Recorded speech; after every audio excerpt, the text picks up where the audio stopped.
ఎన్నికల ముందు మీకు ఒక మాట చెప్పాను.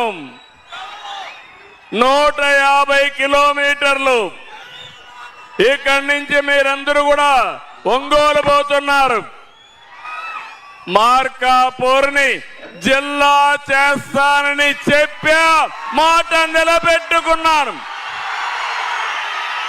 అవునా కాదా అని మిమ్మల్ని అడుగుతున్నా.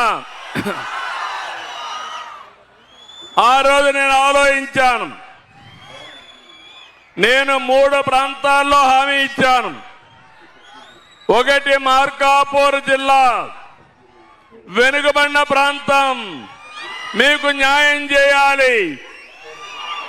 రెండోది మదనపల్లి, అన్యాయం జరిగింది, అక్కడ ప్రాంతం వాళ్లకు న్యాయం చేస్తానని చెప్పాను. మూడోది పోలవరం. పోలవరం ప్రాజెక్టు వల్ల రాష్ట్రానికి పూర్వ వైభవం వస్తుంది. పోలవరం రాష్ట్రానికి జీవనాడి.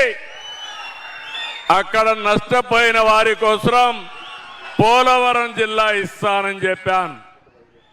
ఈ 3 కూడా జిల్లాలుగా చేసి మళ్ళీ మీ దగ్గరికి వచ్చాను.